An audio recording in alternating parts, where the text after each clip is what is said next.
एक ऑर्डर है जो सरकार है वो स्टेबल तरीके से और लंबे समय तक अपना कार्यकाल पूरा कर पाएगी। तरीके से बच्चों सरकार के 3 अंग होते हैं। There are 3 organs of government, legislature यानी विधायिका, जुडिशरी यानी कि न्यायपालिका और एग्जीक्यूटिव यानी कि कार्यपालिका, और तीनों ही ऑर्गन।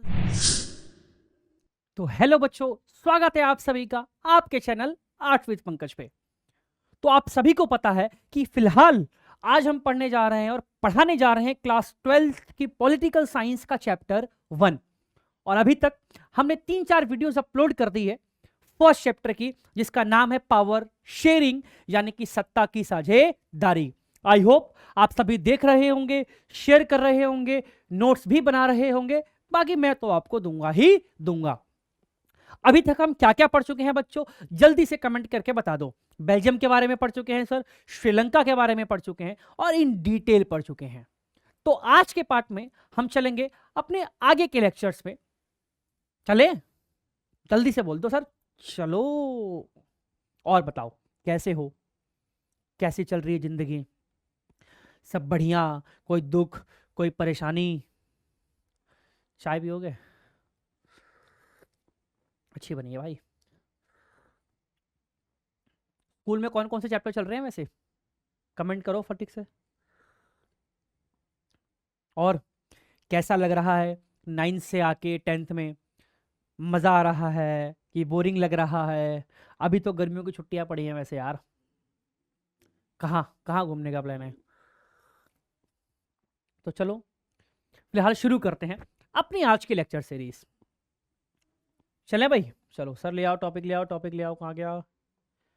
ये आ गया भाई हमारा आज का। ये सब हमने पढ़ लिया बेटा, याद है ना?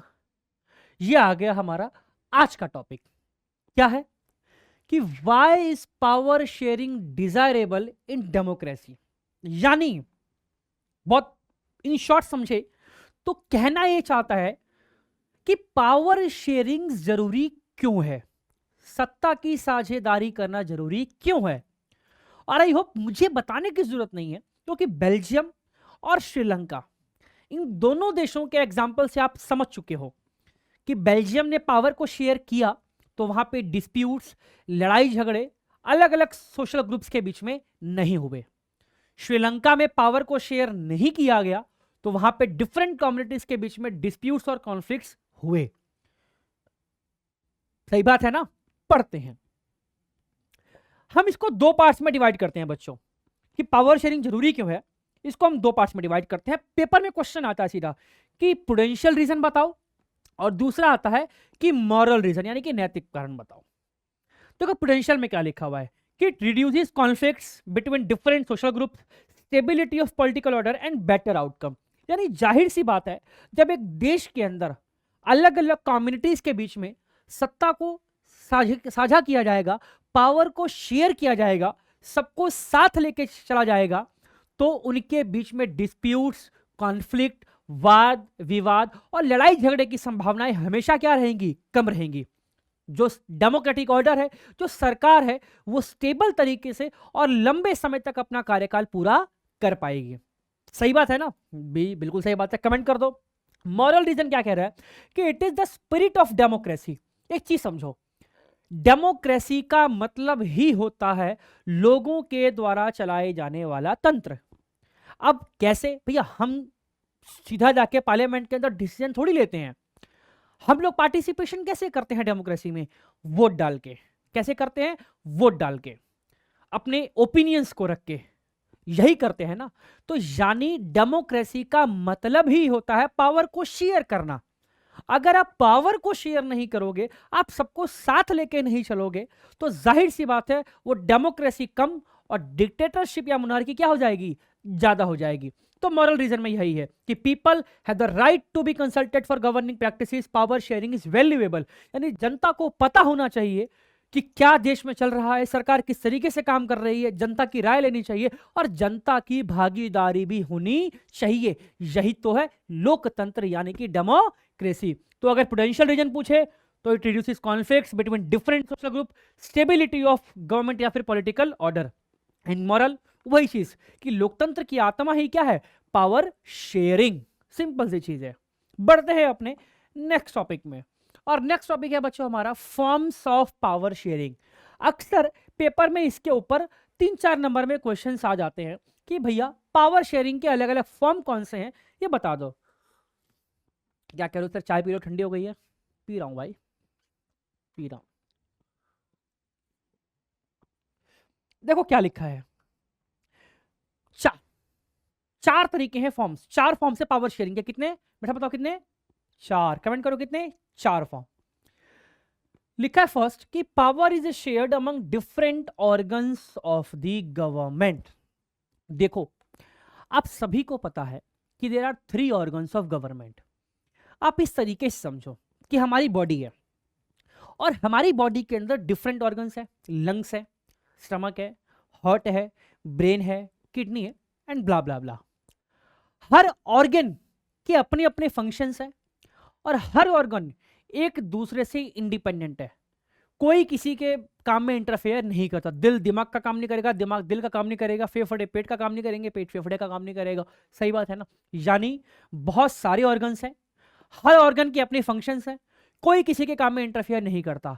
और जब सभी ऑर्गन सही तरीके से अपना काम करेंगे तभी हमारी बॉडी चल पाएगी। इसी तरीके से बच्चों सरकार की 3 अंग होते हैं। There are 3 organs of government, legislature यानी विधायिका, जुडिशरी यानी कि न्यायपालिका, और एग्जीक्यूटिव यानी कि कार्यपालिका। और तीनों ही ऑर्गन्स के, तीनों ही अंगों के अपने अपने कार्य हैं। ना ही लेजिस्लेचर एग्जीक्यूटिव में इंटरफेयर करेगा, ना ही एग्जीक्यूटिव जुडिशरी के अंदर इंटरफेयर करेगा। समझ में आई इतनी बात? और कोई किसी के काम में भी इंटरफेयर नहीं करेगा। यही चीज कहती है इस पहले पॉइंट के अंदर कि power is shared among different organs. और कौन से organs? Legislature, judiciary and executive यानी विधायिका, कार्यपालिका और न्यायपालिका। और हां, अगर कोई सा ऑर्गन अपने पावर को मिसयूज करने की कोशिश करे तो दूसरा उसको कंट्रोल कर सकता है। क्या बोला मैंने? अगर कोई अंग, कोई ऑर्गन अपने पावर को मिसयूज करने की कोशिश करे तो दूसरा उसको नियंत्रित यानी कंट्रोल कर सकता है। और इसी को हम बोलते हैं चेक्स एंड बैलेंस। क्या बोलते हैं? Checks and balance. दूसरा फॉर्म है power is shared among government at different levels. First वाला क्या था? At different organs, legislature, judiciary और एग्जीक्यूटिव। एक ही लेवल पे है तीनों। क्या है? एक ही लेवल पे है। कोई किसी से ज्यादा पावरफुल या किसी से कम पावरफुल नहीं है। तो पहले वाले को हम बोलते हैं हॉरिजॉन्टल डिस्ट्रीब्यूशन ऑफ पावर। क्या बोलते हैं? Horizontal distribution of power. जब तीनों एक ही लेवल पे रहे, लेजिस्लेचर, एग्जीक्यूटिव और जुडिशरी, कोई किसी से कम ज्यादा ना हो। दूसरा वाला कह रहा है कि जब पावर को डिफरेंट लेवल्स में शेयर किया जाए, टॉप टू बॉटम। जैसे कि पूरे कंट्री के लिए क्या होती है? सेंट्रल गवर्नमेंट, केंद्र सरकार। फिर हर स्टेट, राज्य के सर पे होती है स्टेट गवर्नमेंट यानी कि राज्य सरकार। और हमारे देश में तो लोकल लेवल पर लोकल गवर्नमेंट यानी कि स्थानीय सरकार भी आपको देखने को मिलती है। तो सेंटर, स्टेट और लोकल, ये हो गया वर्टिकल डिस्ट्रीब्यूशन। कैसा डिस्ट्रीब्यूशन हो गया? वर्टिकल। ठीक, कोई दिक्कत? तीसरा बच्चों कह रहा है कि power is shared among different social groups. Among different social groups, जैसा कि आपने बेल्जियम वाले टॉपिक में पढ़ा था कि सेंटर और स्टेट के अलावा एक थर्ड लेवल ऑफ गवर्नमेंट बनाई गई थी। कौन सी? कम्युनिटी गवर्नमेंट, जिसका काम क्या होगा? काम क्या था? कि लैंग्वेज, कल्चर, एजुकेशन पर ध्यान देना और उसको प्रोटेक्ट करना। तो एक ये भी फॉर्म है अलग अलग सोशल ग्रुप्स के फॉर्म में गवर्नमेंट का। एंड फोर्थ फॉर्म क्या है बच्चों? कि power is also shared among political parties, pressure groups and the movement. यानी कई बार आप क्या देखते हो कि मान के चलो टैक्सी यूनियन है, ऑटो यूनियन है, इनका अपना ग्रुप होता है।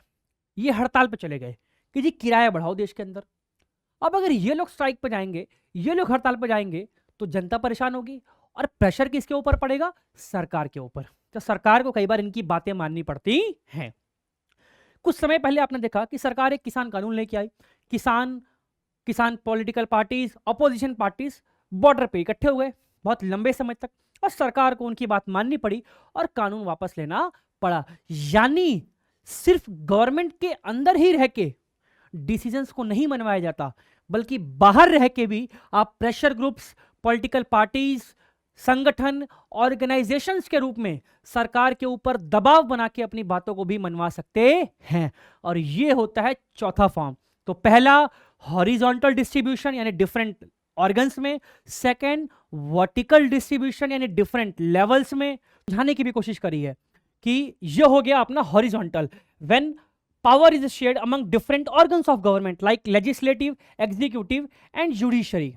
ठीक, वही लिखा भी है कि legislature, executive and judiciary keep a check on each other, this results in a balance of power among various institutions, कि कोई मिसयूज करने की कोशिश करेगा तो दूसरा उसको कंट्रोल कर सकता है।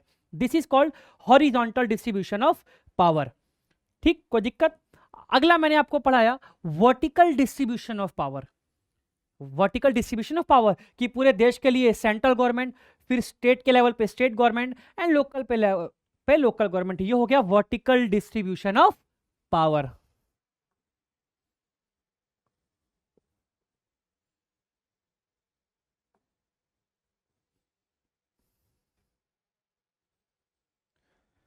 तो आई होप आपको चैप्टर बच्चों अच्छे से समझ में आया हो, और फर्स्ट चैप्टर हमारा यहां पे होता है कंप्लीट, खत्म।